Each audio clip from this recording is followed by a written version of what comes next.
seperti itu juga. Dalam menjalankan tridharma perguruan tinggi di bidang pengajaran, saya mengampu beberapa mata kuliah yang terkait dengan bahan alam seperti farmakologi, fitokimia, dan juga fitofarmasi. Selain itu, saya juga mengampu mata kuliah yang berhubungan dengan mikrobiologi, imunologi, dan juga parasitologi. Kemudian untuk di bidang penelitian, saya berfokus pada aktivitas biologis dari bahan alam sesuai dengan apa yang saya ajarkan, yaitu eksplorasi bahan alam sebagai bahan baku obat, khususnya aktivitas antioksidan dan juga pada penyakit hipertensi. Beberapa penelitian saya, judul-judulnya dan juga artikel ilmiah yang saya hasilkan akan ada di web Sinta, kemudian Google Scholar dan juga PLOS. Selain itu, untuk daftar penelitian saya bisa dilihat pada link yang akan saya tampilkan di sini. Kemudian untuk bidang pengabdian kepada masyarakat, masih sejalan dengan penelitian, beberapa karya pengabdian yang pernah saya buat terkait dengan hipertensi, gizi seimbang, pemberian penyembuhan dan beberapa analisis usaha, kemudian beberapa juga terkait dengan kesehatan mental. Di karya pengabdian yang telah saya lakukan ada di web Sinta atau ada di link berikut ini. Pada tahun ajaran genap 2022-2023 ini saya mengampu mata kuliah farmakognosi salah satunya. Farmakognosi ini merupakan mata kuliah yang selama kurang lebih 4 tahun ini saya yang mengampu yang sesuai dengan bidang keahlian saya dan juga sesuai dengan SK pada jabatan fungsional asisten ahli saya. Mata kuliah ini merupakan mata kuliah pokok yang nantinya akan dijadikan mata kuliah prasyarat pada beberapa mata kuliah pada semester selanjutnya seperti mata kuliah fitokimia dan juga fitofarmasi. Mata kuliah farmakognosi mempelajari tentang eksplorasi bahan alam untuk dijadikan bahan baku obat, meliputi sumber bahan baku dari obat alam berupa simplisia dan juga ekstrak. Simplisia yang mengandung zat aktif berupa karbohidrat, lipid, minyak atsiri, glikosida, alkaloid, tanin, resin, flavonoid, standarisasi bahan alam, kemudian bahan alam yang telah dijadikan sebagai bahan baku obat oleh masyarakat. Total SKS untuk pembelajaran farmakognosi ini adalah 2 SKS dengan bentuk pembelajaran nantinya kita 2 kali 50 menit atau 100 menit dengan pembelajaran tatap muka, baik secara daring ataupun secara luring, kemudian 120 menit kegiatan terstruktur dan 120 menit kegiatan mandiri. Biasanya untuk kegiatan terstruktur selama 120 menit ini saya mengarahkan mahasiswa untuk menjawab beberapa soal latihan yang sudah saya sampaikan waktu perkuliahan, kemudian menerjemahkan karya tulis yang dalam bahasa asing, mencari pengertian dan juga istilah yang berhubungan dengan mata kuliah, kemudian mendiskusikan pertanyaan yang muncul dan juga mencari referensi terkait mata kuliah. Sedangkan untuk kegiatan mandiri biasanya saya meminta mahasiswa atau mengarahkan mahasiswa untuk membaca dan menganalisa referensi atau mengkonsep atau menuliskan karya ilmiah. Capaian pembelajaran untuk mata kuliah farmakognosi ini adalah mahasiswa semester 2 program studi S1 farmasi akan dapat menjelaskan terkait pengantar farmakognosi, bahan alam sebagai bahan baku obat, simplisia dan ekstrak, simplisia yang mengandung zat aktif berupa karbohidrat, lipid, minyak atsiri, glikosida, saponin, tanin, alkaloid, resin dan juga flavonoid. Kemudian standarisasi bahan alam yang telah dijadikan sebagai bahan obat dan dengan tingkat pemahaman sebesar 90%. Untuk itu beberapa bahan kajian pada pembelajaran mata kuliah farmakognosi ini antara lain yang pertama terkait dengan sejarah, pengertian dan juga manfaat farmakognosi atau yang kita kenal dengan pengantar farmakognosi. Bahan kajian yang kedua adalah bahan alam sebagai bahan baku obat. Bahan kajian yang ketiga adalah simplisia dan ekstrak. Bahan kajian yang keempat adalah simplisia yang mengandung karbohidrat, lipid, minyak atsiri, glikosida, alkaloid, tanin, resin dan juga flavonoid. Bahan kajian yang kelima adalah standarisasi bahan alam. Bahan kajian yang keenam adalah bahan alam sebagai bahan baku obat. Referensi yang digunakan pada mata kuliah farmakognosi ini adalah buku ajar farmakognosi. Buku ajar farmakognosi ini merupakan referensi utama, yaitu buku ajar yang karangan saya beserta tim saya, yaitu Ibu Lia Indah Kusuma Pitaloka S.Com. Kemudian karya ini telah mendapatkan sertifikat hak kekayaan intelektual untuk kategori buku ajar. Selain itu, kita juga menggunakan beberapa referensi berupa jurnal penelitian, baik yang terpublikasikan pada jurnal nasional ataupun jurnal internasional. Kita fokuskan ke beberapa jurnal yang kaitannya dengan eksplorasi bahan alam sebagai bahan baku obat. Pada minggu pertama perkuliahan, biasanya kita akan melakukan kontrak perkuliahan. Kontrak yang saya sampaikan kepada mahasiswa nanti akan didiskusikan terkait dengan apa yang akan kita pelajari, deskripsi mata kuliah, kemudian capaian pembelajaran mata kuliah, bahan kajian, dan juga penilaian. Untuk farmakognosis sendiri, penilaiannya mengacu pada kebijakan universitas, yaitu 40% dari kehadiran, 20% dari UTS, 20% dari UAS, dan juga 20% dari tugas. Pada kontrak perkuliahan, biasanya kita akan membahas terkait tugas apa saja dan berapa persentase nilai dari tugas yang diberikan. Bentuk perkuliahan sendiri ada dua, yaitu atau blended learning, yaitu secara daring ataupun secara luring. Secara luring tentunya kita melakukan pembelajaran di kelas di ruang E1 di gedung B. Dalam pembelajaran luring biasanya kita menggunakan standar universitas, memulai pembelajaran dengan melafalkan sholawat al-fatih, kemudian kita masuk ke materi, kesimpulan, dan mengakhiri pembelajaran dengan sholawat Maryam. Untuk pembelajaran daring sendiri biasanya kami menggunakan Microsoft Teams atau MS Teams, karena di sana juga bisa lengkap, kita bisa membuat kelas, kita bisa membuat channel pertemuan, kemudian kita bisa melakukan meet sehingga ada diskusi dua arah juga. Kita juga bisa mengupload beberapa tugas, beberapa referensi yang akan kita gunakan, dan juga materi biasanya akan saya upload pada MS Teams berikut dengan video penjelasan. Kemudian selanjutnya setelah materi dan video penjelasan disimak oleh mahasiswa, kita akan baru akan melakukan meet. Baik, selanjutnya mungkin kita bisa melihat cuplikan dari pembelajaran luring untuk mata kuliah farmakognosi, khususnya pada pertemuan ke-7 dengan tema Finisia yang mengandung alkaloid. Mari kita simak bersama-sama. Assalamualaikum warahmatullahi wabarakatuh. Waalaikumsalam warahmatullahi wabarakatuh. Alhamdulillahirrahmanirrahim, kita bisa bertemu di kelas ini secara luring ya untuk pembelajaran farmakognosi di pertemuan kita ke-7. Tema kita pada pertemuan kali ini adalah Finisia yang mengandung alkaloid. Nah, seperti standarnya yang ada di perguruan tinggi kita sebelum kita memulai perkuliahan, mari kita bersama-sama untuk melafalkan sholawat al-fatih. Sambil diputar videonya, silakan kalian juga melafalkannya dengan lantang terkait dengan sholawat al-fatih ini. Oke, mohon.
Karbohidrat dan lipid, Finisia yang mengandung glikosida sama Finisia yang mengandung minyak sendiri.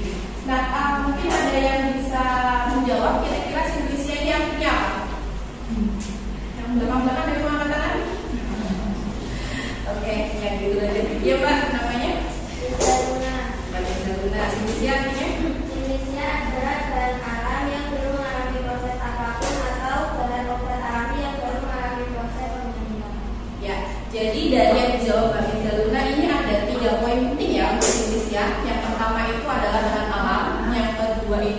digunakan sebagai obat. Yang ketiga itu tidak mengalami proses apapun, ataupun kalau misalnya menggunakan proses berarti prosesnya hanya pengeringan. Jadi nanti kalau misalnya kalian ditanya simplisia itu apa, boleh kalian memakai kalimat kalian sendiri. Pokoknya 3 kata kunci ini masuk. Ya. Kemudian kita lanjut simplisia yang mengandung alkaloid. Sebelumnya kita sudah bahas terkait simplisia yang mengandung minyak asiri dan simplisia yang mengandung glikosida. Ada yang masih ingat glikosida, simplisia yang mengandung glikosida? Ya, kita bahas itu dulu. Glikosida itu artinya apa? Ya, boleh teman-teman dibuka. Glikosida adalah suatu senyawa bahan alam yang strukturnya tersusun dari molekul gula dan molekul gula. Ya, jadi kalau tadi simplisia tidak kata kuncinya yaitu bahan alam, bahan obat yang belum diolah.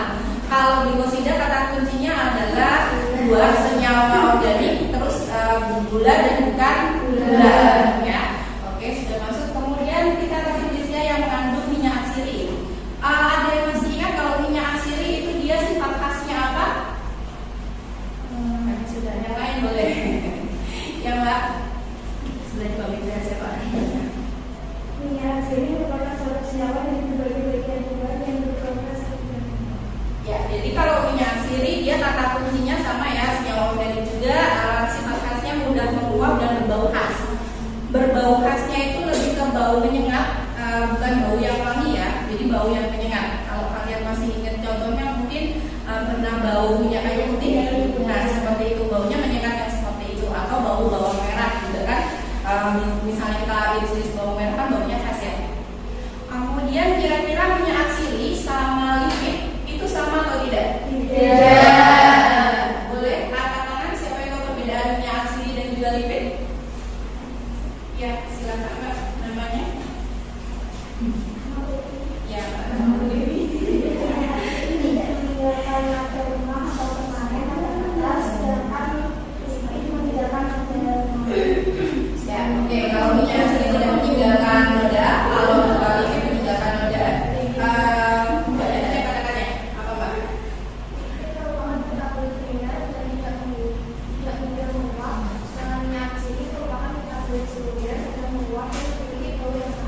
Ya, jadi kalau kita gabungkan dua jawabannya, tadi kalau minyak asiri dan lipid itu bedanya apa? Kita lihat dari metabolitnya. Kalau lipid dia metabolit primer, minyak asiri metabolit sekunder. Kemudian sifat khasnya, kalau lipid itu tidak mudah menguap, kalau minyak asiri mudah menguap. Kemudian yang terakhir tadi kalau misalnya noda, kalau minyak asiri dia tidak meninggalkan noda karena memang kan bentuknya ya cair ya. Kalau misalnya lipid dia akan meninggalkan noda di kertas. Nah gitu ya. Sebelum masuk ke ini tadi kita sudah review beberapa. Dari review mungkin ada yang mau ditanyakan? Atau kita langsung dulu? Lanjut ya. Nah hari ini kita akan belajar terkait simplisia yang mengandung alkaloid. Ini yang tujuan kita hari ini. Jadi kita akan belajar apa itu alkaloid, mulai dari pengertian, sifat-sifat, klasifikasi, kegunaan yang di bidang farmasi. Kegunaan di bidang farmasi di kalimat lainnya adalah aktivitas farmakologis ya. Jadi kalau misalnya besok ada yang tanya aktivitas farmakologis dari glikosida apa, boleh dituliskan nanti sebagai aromaterapi boleh, atau aktivitas farmakologis dari ini alkaloid apa? Alkaloid ini nanti hubungannya sama sentral nervous system atau sistem saraf pusat. Jadi kegunaan di bidang farmasi atau aktivitas farmakologis itu sama. Terus nanti juga kita akan belajar terkait simplisia apa saja yang mengandung alkaloid. Kita mulai dari yang pertama, alkaloid. Kalau tadi kita belajar glikosida itu kata kuncinya glikon dan juga aglikon. Kalau kita belajar alkaloid, kata kuncinya adalah dia minimal harus punya satu N atau satu nitrogen. Jadi di situ golongan senyawa organik yang mengandung paling sedikit satu atom nitrogen. Jadi kalau misalnya kalian ditanya alkaloid itu apa, boleh kalian tuliskan senyawa organik yang mengandung N. Itu sudah cukup. Atau misalnya kalian panjangkan mengandung minimal 1, atau kalian tambahkan senyawa organik yang memiliki unsur N 1 atau lebih, itu juga boleh. Pokoknya kata kuncinya minimal dia punya 1 N untuk yang alkaloid ini. Metabolit sekunder biasanya dihasilkan pada tumbuhan, jamur. Jadi tidak hanya dari tumbuhan. Kemudian biasanya alkaloid ini akan terdapat dalam bentuk asam atau basa dan juga dalam bentuk garamnya. Jadi dia gandeng. Kalau misalnya glikosida kan pasti ada glikosida sama aglikon sama glikon. Kalau alkaloid biasanya ada yang ada dalam bentuk asam, basa atau garam. Sifat yang paling penting apa? Biasanya alkaloid ini dia sifatnya amorf atau tidak berbentuk. Kalau minyak asin biasanya cair, kalau misalnya alkaloid ini dia bentuknya ada yang kristal, paling banyak kristal atau amorf, tapi ada juga yang berbentuk cair. Kita balik lagi ke yang awal tadi. Alkaloid pengertiannya apa?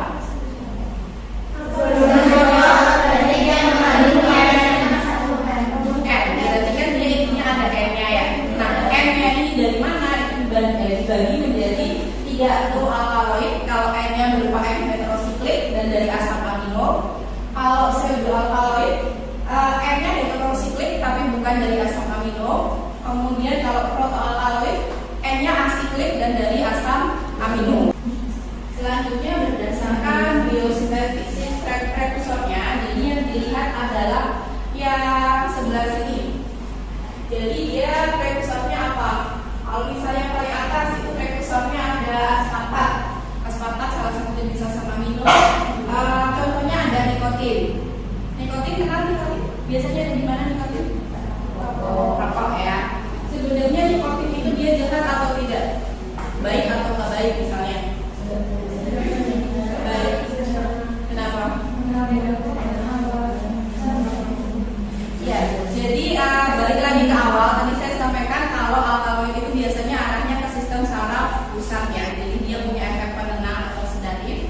Nah, nikotin sebenarnya kalau dalam dosis yang pas, dia juga sebenarnya punya efek yang baik. Tapi kalau nikotin yang mungkin ada di rokok kan, rokok kan biasanya juga jarang ya orang merokok itu sehari cuma 1, akhirnya dosisnya berlebihan jadi kurang baik. Ya. Jadi sebenarnya nikotin kalau jumlahnya dosisnya pas, dia baik untuk tubuh. Ya, kalau berlebihan ya tidak baik. Kalau nikotin semua yang berlebihan juga tidak baik. Kalau cinta berlebihan baik nggak?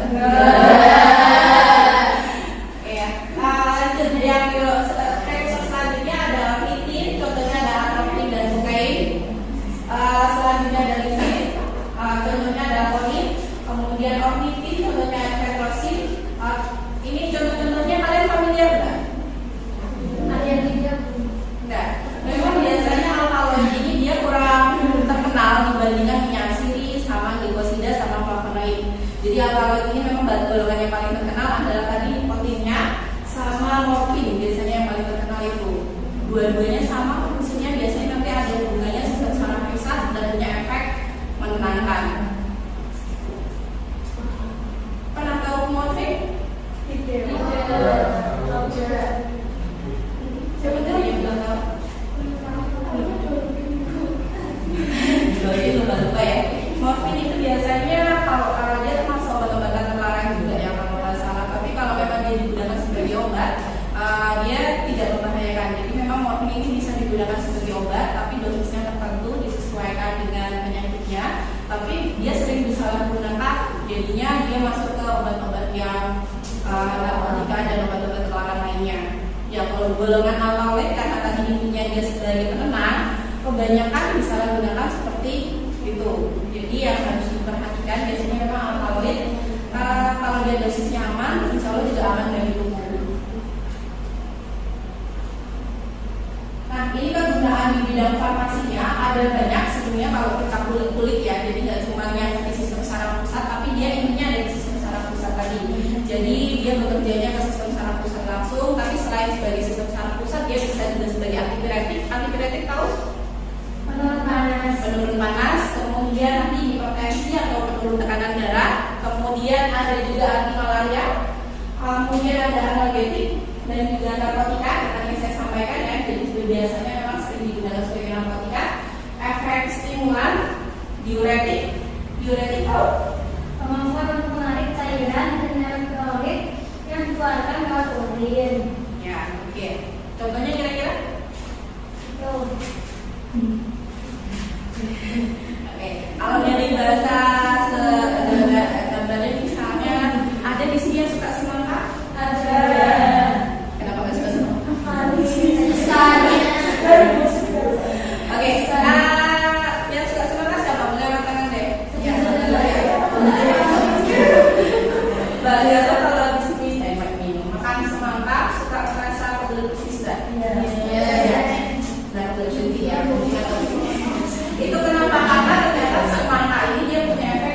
Jadi diuretik itu kemampuan dia untuk menarik cairan dan juga elektrolit dan dikeluarkan melalui urin. Apakah berbahaya? Sebenarnya kalau dalam fungsi pengobatan ya pada beberapa penyakit ginjal itu malah diperlukan dikeluarkan pengeluaran urin sehingga tidak berbahaya.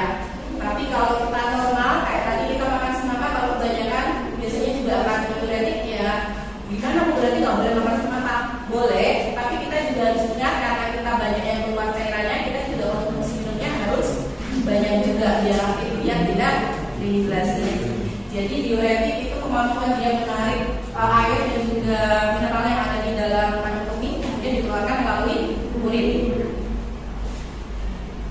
Stimulan uterus, anestesi lokal, melancarkan saluran darah, terapi pengobatan asma dan bahan baku pada minuman yang menyegarkan. Kenapa ditulis menyegarkan? Karena balik lagi intinya si alkaloid itu ada di poin ke 5. Poin ke 5 bisa dibacakan Mas Fadil ya? Ada kan namanya Mas Fadil? Poin ke 5 Mas? Efek stimulan. Tadi saya sampaikan efek stimulan atau efek stimulasinya kemana? Sistem apa? Sistem saraf pusat. Ya, jadi alkaloid mungkin karena tingginya aktivitas farmakologisnya bisa dicatat bahwa dia sebagai efek stimulan pada sistem saraf pusat. Selain itu dia bisa banyak yang ada di sini. Tapi yang paling utama dia arahnya ke sana. Makanya juga bisa sebagai bahan baku cuma yang menyegarkan juga. Kesimpulan pelajaran kita hari ini ya. Jadi tadi kita sudah bahas terkait alkaloid baik untuk pengertian sifat-sifat klasifikasi kegunaan di bidang farmasi atau aktivitas farmakologinya sama jenisnya yang mengandung alkaloid. Nah di sini karena tulisannya kesimpulan mahasiswa mampu menjelaskan tentang. Jadi mungkin sekalian saya saya pastikan kalau kalian sudah paham juga terkait dengan apa yang kita pelajari hari ini. Kita mulai dari pengertian alkaloid. Mungkin ada yang bisa katakan tadi kita sudah belajar alkaloid. Pengertian alkaloid itu apa? Yang belum tadi siapa? Belum tadi kemarinnya. Sudah lagi Mbak Galuh ya boleh. Alkaloid itu golongan suatu senyawa organik yang mengandung N atau yang mengandung minimal kandungan N-nya itu 1. Oke, jadi pengertian alkaloid senyawa organik yang mengandung minimal 1 unsur N. Jadi boleh 2, boleh 3, boleh 1. Kemudian sifat-sifat tadi ada 2 poin sifat yang saya bilang sifat utamanya dari alkaloid. Masih ingat Mas Satrio ya? Apa aja Mas? 2.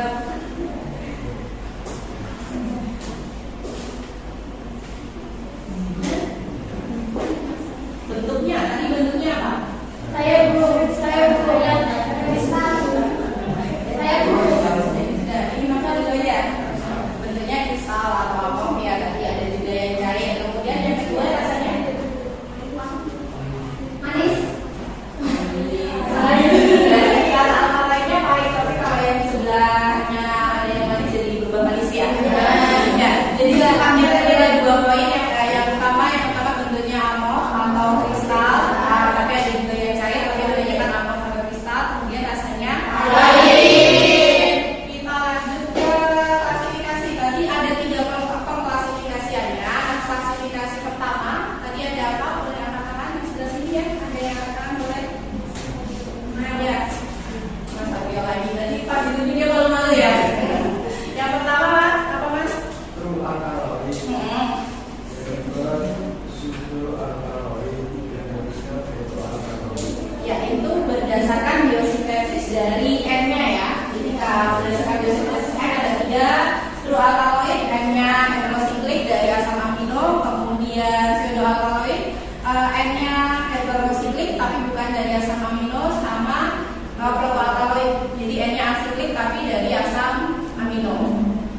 Kemudian kegunaan di bidang farmasi. Tadi memang ada banyak ya, tapi yang saya sampaikan intinya alkaloid ini bisa apa? Boleh katakan?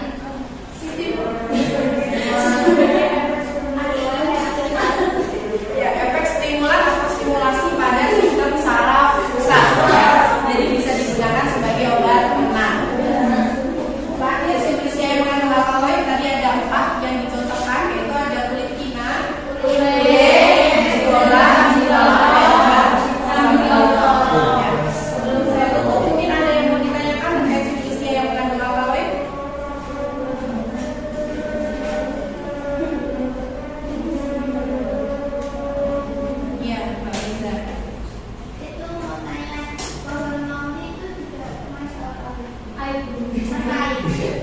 Kalau kita balikin lagi sifat khusus alkaloidnya itu ada rasanya pahit, bisa jadi ada Mbak. Tapi kenapa nggak ditentukan istilah tadi rasanya ada dua ya. Yang pertama mungkin dia bukan sumbernya, mengandung tapi bukan sumber, kayak tadi contohnya beras tadi ya.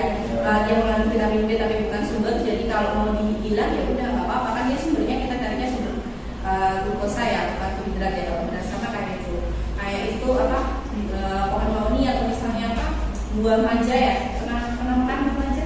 Ya, kan juga katanya pahit ya. Itu bisa jadi memang dia sudah alkaloid. Atau minimal mungkin dia ada alkaloidnya, tapi jumlahnya tidak dalam skala terbesar dari dibandingkan metabolisme dan lain.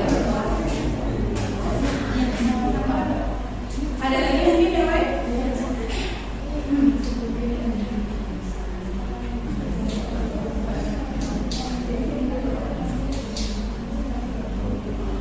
Oke, kalau tidak ada, sebelum saya akhiri, kita sama-sama lafalkan soal Barium Kubro ya. Barium Kubro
bukan kita secara dari masih semuanya bukan